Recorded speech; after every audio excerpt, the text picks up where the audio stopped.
थोडा गतिलो नभए पनि भिडियो चाहिँ बनाइन्छ है साथीहरू भन्दै तपाईँलाई चाहिँ मैले स्वागत गर्न चाहेँ मेरो यो मिनी ब्लगमा।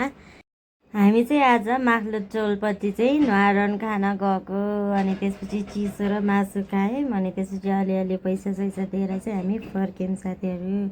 अनि फर्किने क्रममा चाहिँ बाटोतिर चाहिँ फुलहरू पनि फुलिरहेको थियो, मकैको जुङ्गा पनि लामो लामो भइरहेको थियो। अनि त्यसपछि मकैको जुङ्गा बाटेर चाहिँ हामीले मौज गऱ्यौँ साथीहरू।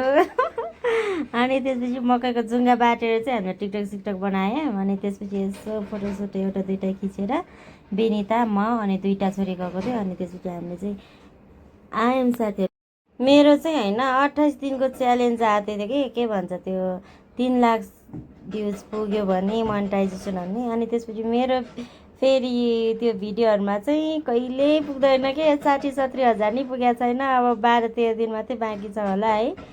अब कसरी पुगाउनु अब त्यत्रो भ्युज। मेरो चाहिँ यो चाहिँ यसो मात्र भयो क्या टाइम पास मात्रै। अब सबैजनाले साथ सपोर्ट गरिदिनु होला। मैले चाहिँ यदि 3 लाख भ्युज अब यो 10-12 दिनमा पुग्यो भने चाहिँ मेरो मोनेटाइजेसन हुन्छ।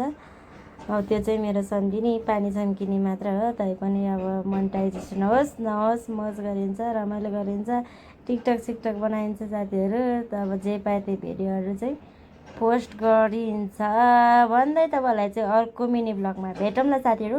बाई।